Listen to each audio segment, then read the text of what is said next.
Welcome back to my channel. I figured I got some requests to do. I know I said I was going to do all the Paramount films before I went on to New Line, their chapter in the Jason saga. But I got a couple requests to do Jason Goes to Hell and the New Line movies, Jason X, Freddy vs. Jason. So it's going to be a little disjointed, but I did do 8, so going to Jason Goes to Hell I guess kind of makes sense. Now, I'm going to take you back to a magical time in 1993, August of 1993, Friday the 13th. I couldn't, when the trailer for this came out, well, let's go back a little bit. Part 8 came out in 89, didn't do very well, which I discussed in Part 8 review for Friday the 13th. Paramount had no interest in continuing the franchise at that point, so they basically sat on it. And there was no movement in the franchise for 3 years. Sean Cunningham, who really had nothing to do with the franchise since really majorly the first one, although he did produce the second and the third one, and he was the reason why Steve Miner directed those movies, because Steve Miner was kind of his protege. He got the rights back to Friday the 13th. Well, he didn't have the rights to Friday the 13th, the name, the title, but he had the Jason character back. So that gave him the right to take that character to somebody else and they can make a movie. They just couldn't call it Friday the 13th. That's why after Part 8, you don't see Friday the 13th in any of the titles. Jason Goes to Hell, The Final Friday, Jason X, then Freddy vs. Jason. It wasn't until the remake back in 2009 that they were allowed to use the Friday the 13th title again, because that was a co-production between Warner Brothers, who owns New Line, and Paramount. I don't know how they figured that out, but that's how they did it. And so when Sean Cunningham got it back, he took it to New Line. And his hopes was to do Freddy vs. Jason. Now, as I discussed in the Part 7 review for Friday the 13th, Paramount wanted to do Freddy vs. Jason. I mean, it wasn't like Sean Cunningham came up with this. Paramount wanted to do it after Part 6. They wanted Part 7 to be Freddy vs. Jason, but they couldn't get the rights sorted out with New Line. Now, funny enough, obviously, he took it to New Line for the next Friday the 13th movie, well, Jason movie, hoping to do Freddy vs. Jason. And funny enough, Jason Goes to Hell is the only Jason movie released in the 1990s. Jason X came out in the early 2000s, and then finally we got Freddy vs. Jason a few years later. So it even took longer after that for us to get the Freddy vs. Jason movie. But this movie certainly propelled that conversation, because back in 86, when they were trying to get 87, when they were trying to get New Line to do it, then nobody really knew about it outside of Hollywood, really, because there was no internet, so nobody really knew that. It wasn't something that was really... Now, when this movie came out, I'll never forget, when I first saw the trailers, I couldn't wait to go see this. And I talked my parents into taking me to see it. I was 14 years old, so... I mean, they didn't really card you back then, but if you went into a theater and you were that age on an R-rated movie, you got some looks. So my parents, I talked them into taking me. I remember I saw it at the movie theaters in Frackville, Pennsylvania, the mall up there. For you from Pennsylvania, you'd know where I'm talking about if you're from the area I grew up in. And it was opening weekend. I think we even went opening night, Friday the 13th that night, because I remember the theater was packed. And I'm just giving you my initial thoughts on it, and then we'll get into the movie. And the movie starts, and if you've seen it, you know that the movie, to put it mildly, is batshit crazy. There's some cool things in the movie, and there's some not so good things in the movie, and there's a lot of what the F moments in the movie. I'll just say that. Now, I remember sitting in the theaters, the movie starts, and here's where we get into spoilers. I'm going to spoil the shit out of this movie. It's been out since 93. Shows this girl. By the way, the girl in the beginning of the movie is also the same girl from Roadhouse, the blonde that likes Patrick Swayze, but is with that rich guy that ends up, it's the same girl. I didn't know that until fairly recently, but yes, it's the same woman. And I remember sitting in the theater. She drives to this cabin by herself. She gets out, and looking back on it now, in the first 5 minutes of this movie, every cliche of a Friday the 13th movie is in that first 5 minutes. Like, she does everything that people have done in these movies that usually ends up getting them killed. So they kind of subvert expectations because she doesn't get killed. And now they show her looking in the mirror, and she opens it, and then usually the killer's behind you. Jason's not there. And then finally the power goes out, she's about to get in the shower, so all she's in a towel at this point, and then Jason shows up and starts chasing her. She gets away. She's chasing her through the woods. And all of a sudden, she dives over something. At first, you think it's a rock. It's dark. You can't really tell. And all these spotlights come on, and all these cops show up, or SWAT team, whatever they are, and they start shooting Jason. And it's actually a really cool, effective sequence. It's a sequence that you would think would be at the end of the movie, but it's in the first 10 minutes, which I was like, wow, this is cool. Where the hell is this movie going to go? That's what I'm thinking. My 14-year-old self's thinking this is pretty neat, and then they blow Jason up, and he's in pieces all over the place. It's like, well, how the hell are they going to bring him back? He's dog food. He's all over the ground. You got to scrape him up with a freaking spatula. And cut to credits, and then we get into the story. Now, when Sean Cunningham got the rights back, I'm going to backtrack a little history on the movie. They looked at several directors to do this movie. Actually, Tobe Hooper, who did the original Texas Chainsaw Massacre, was considered for this film, which would have been pretty cool. But they decided to go with a brand new filmmaker. His name's Adam Marcus. If you go on YouTube and you search out, you can find interviews with him about this movie. Because apparently there's some friction between him and Sean Cunningham now, to this day. He says Sean Cunningham lied. Sean Cunningham says that's bullshit. Who knows what's true? We don't know. I wasn't there, so I can't say. But they hired Adam Marcus, who knew Sean Cunningham. He hung out at Sean Cunningham's house. He went to school. He went to film school in NYU. Won an award for a short film he did, and he had a script. Him and his buddy wrote this script that Disney ended up buying, which is a movie called My Boyfriend's Back. It's a zombie comedy from the early 90s. I don't remember that movie being very good. I saw it once. I think they even made a sequel to it. I don't know. I'd have to research that. But Disney wouldn't hire him to direct because they didn't want a first-time filmmaker. So they hired somebody else.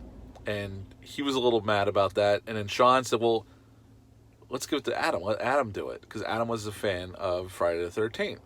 So they hired Adam Marcus and his buddy to write, and Adam was going to direct the movie.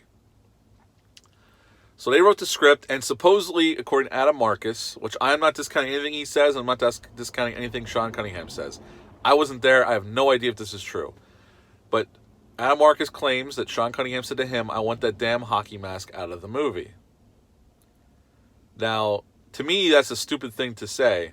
Now, Sean Cunningham, his movie was the first one, where Jason is in the last 30 seconds, and really, by all accounts, Tom Savini came up with that, not Sean Cunningham. I don't know if that's true, but Tom Savini's pretty certain, and I've seen multiple interviews with him, and he says pretty much the same story. He created Jason. Jason was just a reason for Betsy Palmer's mother character to kill all these people. But he wasn't really the killer. Wasn't the killer till part 2. As a matter of fact, Sean Cunningham didn't plan on making a sequel, but the movie made so much money. Okay, well, we got Jason in our back pocket. Let's make him the killer, and that's what they did. And through all these movies, that's who continued the series, except for part 5, obviously, which I got into already. So their idea was, and I remember sitting in the theater, Jason gets blown up. They take his body, what's left of him, to the morgue, which was a really cool part in that where Kane Hodder, who came back to play Jason in this movie, he was the only holdover, only one that brought back. He'd already played him twice. This is his third time. He's actually in the movie without the makeup on. He plays one of the SWAT team guys holding security at the coroner's office, and he makes the comment where, Jason is nothing but a big old pussy anyway. And it's actually a really cool, funny moment. And the coroner, I don't know the gentleman's name. He's been in a ton of movies, though. He's a recognizable face. He's been in a lot of action movies, usually playing a cop or something in other movies and TV shows. He's been around for Hollywood for a long time. He's recording what he's finding, what's wrong with Jason. He makes a couple funny comments. There's a lot of black humor in this movie. And then all of a sudden, the heart starts beating. Which, a little trivia, Jason's heart in this movie is the same heart that gets ripped out of the Sex Machine and From Dusk Till Dawn. Same heart. K&B Effects did the effects in this movie, and he also did the effects for From Dusk Till Dawn, so that's why it was reused. But that's a little trivia for you. And all of a sudden, he's staring at the heart, and he's holding his hand, and he decides to eat it. And this is when I was in the theaters, and I didn't say it out loud, but I was thinking it. What in the F is going on here? It was such a departure from everything that came before. And I know this is why a lot of people had a problem with this movie. Now, since when I first saw this movie, I liked the first 10 minutes and the last 10 minutes. And that's when Jason's in it. And the rest of it is like, what the F? This is not Friday the 13th. And it pissed me off to the point where I'm like, this sucks. But I was 14 years old. I expected what I've gotten for 8 movies, and they did something totally different. So he's the heart, and he becomes Jason. And they kind of explain this as the movie goes along, where Jason's needs a new body. So each guy might make a couple kills, but then he has to find somebody else, and he basically, this worm comes out of his mouth, goes into the next body, and possesses that body and becomes Jason. Although you don't see Jason, but he's Jason. Which, honestly, is a ripoff of a movie called The Hidden from 1988. The gentleman who directed a movie called Alone in the Dark and Nightmare on Elm Street Part 2 directed that movie. If you've never seen The Hidden, it's definitely worth checking out. It's not a straight-up horror movie. It's more like a sci-fi horror action film. There's a lot of action in that movie. It's a crazy movie, but it's actually really well done. I recommend checking that one out. I'll do a review on that eventually. But it's definitely totally a ripoff of that movie. In that movie, it's an alien who takes over your body kind of similarly. It looks like more like an insect in that movie. Climbs in your mouth, takes over your body. And it can body hop that way. This is kind of rip off of that. Now, Anna Marcus says that he never saw The Hidden until after this he made this movie, which is quite possibly the case. All right, there's a lot of people to come up with the same ideas that don't know, that hasn't seen certain things or read certain things, so you don't know. It could be. It just, to me, as a movie fan, it just seems like a rip off of The Hidden. But whatever. I digress. We'll move on. So he goes about killing people, and there's this famous scene. John D. LeMay's in this movie, which is kind of funny because John D. LeMay was the male lead on Friday the 13th, the series, and he was hired in this movie. I'm getting into some people in the movie. And then Steve Williams, who plays Creighton Duke, which is a great character, and it would have been a cool movie just with him in it as this bounty hunter. Steve Williams did the movie only because he said, I'll do the movie if you let me dress like a cowboy, which is kind of an odd thing, but it works for the movie. The movie's so freaking nuts that it works. It works just perfectly fine. And John D. LeMay's character picks up these campers that are going to Camp Crystal Lake, and he makes a speech, you're going to go and have premarital sex and smoke a little dope and get slaughtered. It's a joke because everybody thinks Jason's dead. And there's a famous scene with these campers where the girl's riding the guy, they're having sex, and the guy who is Jason at the moment takes a sign, like one of those metal traffic signs, and sticks it through her and then rips up through her shoulder and her body splits. It's a great scene. It's probably one of the best kills in the whole Friday the 13th franchise. And there's a lot of great kills in this movie. We'll continue with the movie. I'll get into why there's an unrated cut because they planned for that with the MPAA. The movie chugs along, and they kind of give you... There's Voorhees is still alive. Erin Gray plays a Voorhees. And Erin Gray, I don't know if you remember, she was in a lot of TV shows in the 80s, but she's also in Silver Spoons.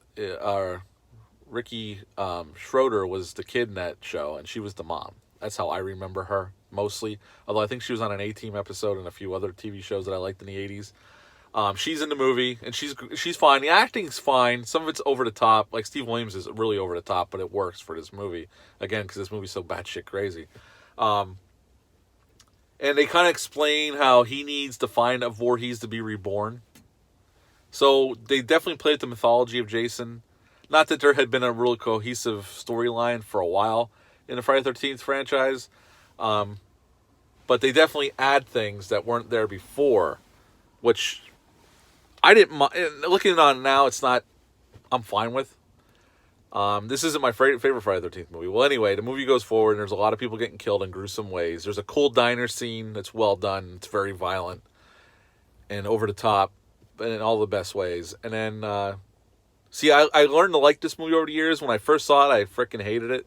And I rented it a few times when it came out on video at the video store. But it took me a long time to appreciate some of the things in it. Not that it's a perfect movie. Oh, hell no. There's plenty of problems there. Glaring freaking problems.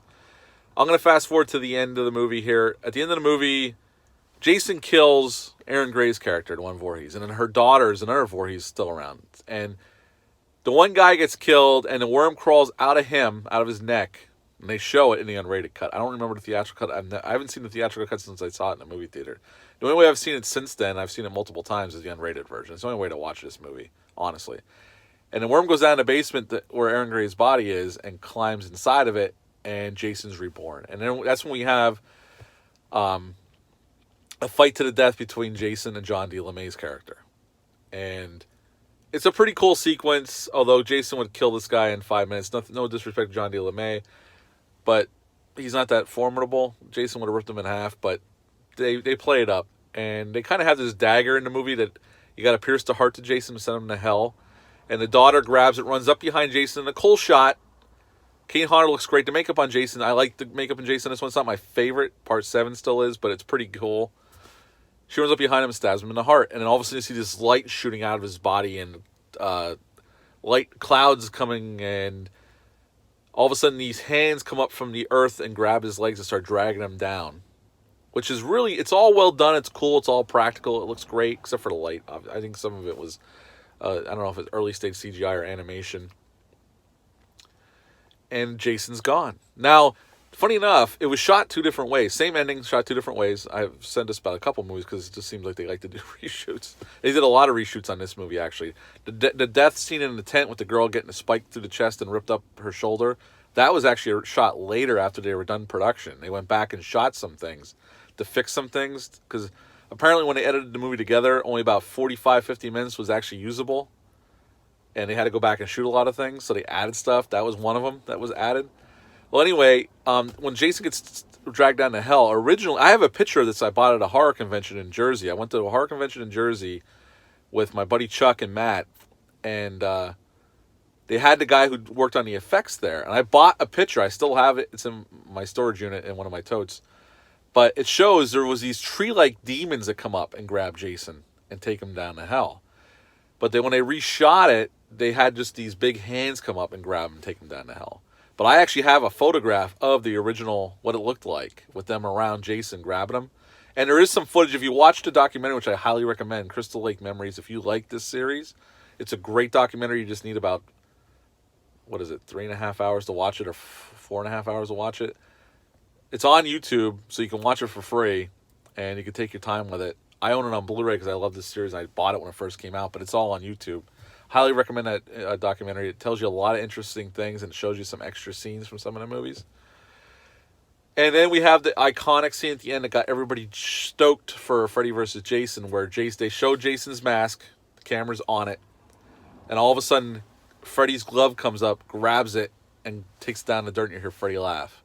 And end credits.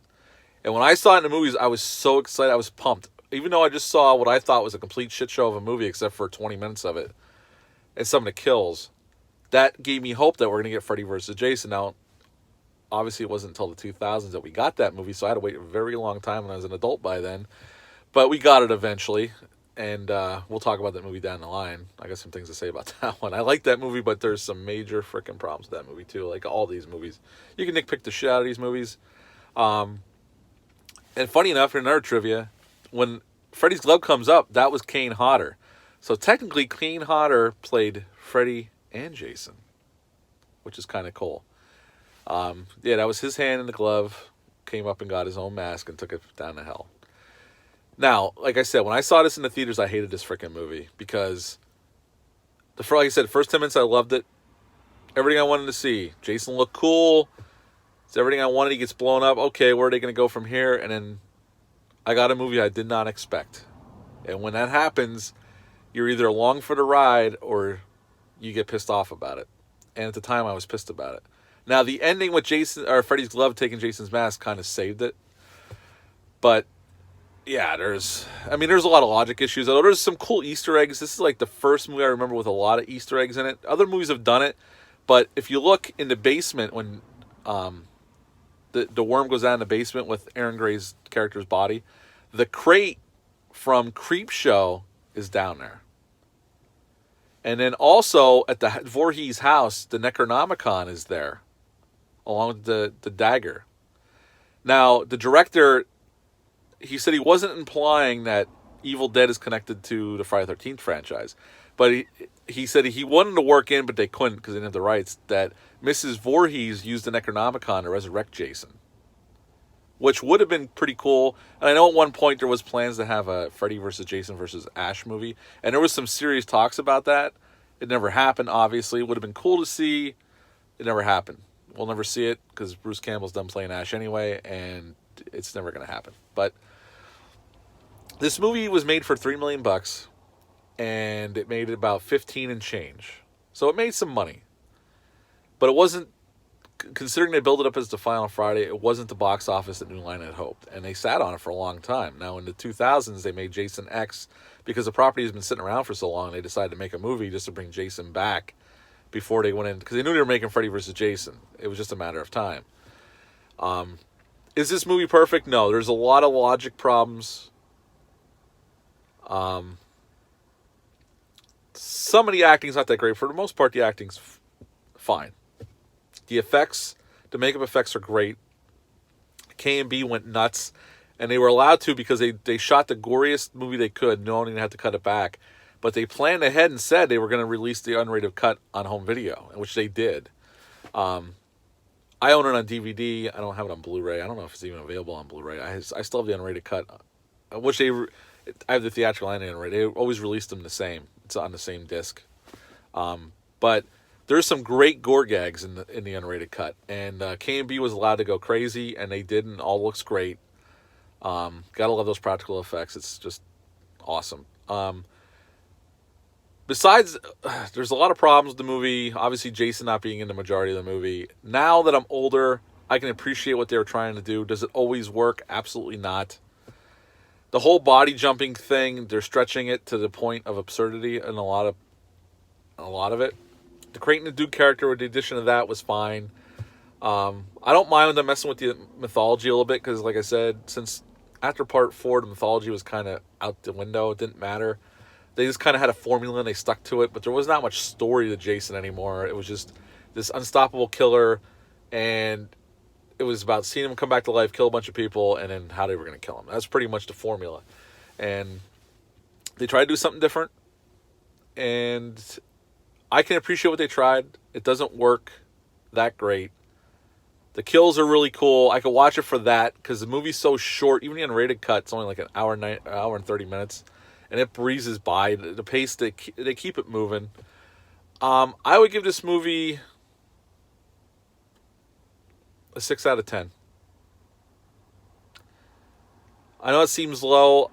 I don't hate this movie like I did. If you would have asked me when I was 14 what I would have gave this movie, I would have gave it like a 2. Like, I hated this movie about as much as I hated Jason Takes Manhattan. And that's just the way I felt about it for a long time. I can appreciate it now. Adam Marcus tried to do something different. He was having disagreements with Sean Cunningham on some things. There was a lot of behind the set scenes drama. There was a lot of reshoots. So, for me, there's some really cool stuff in there. There's some cool kills. The makeup effects look great. Jason looks cool. I don't mind the storyline. The body hopping doesn't work for me. But I can go along with it now, watch it, and have fun with the movie. I would give it a 6 out of 10. It's not my favorite. I don't hate this movie like some people do. I can completely understand why some people would hate this freaking movie. It gives you a lot of reasons to hate it.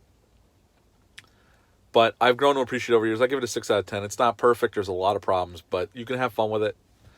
And, if you've never seen it, I'd recommend checking it out if you're a horror fan. It's definitely makeup effects extravaganza. There's tons of cool gore effects and kills in the movie. And it moves at a quick pace. It doesn't drag. You roll your eyes at some stuff, and there's some weird shit in the movie, but overall, it's not bad. It's just serviceable. You can watch it and have fun. It's definitely not the worst Friday the 13th. I wouldn't call it back in the day, I would have called it a piece of shit. Now I'd say it's okay. There's some cool things in it, but that's about it. So that's my review on Jason Goes to Hell.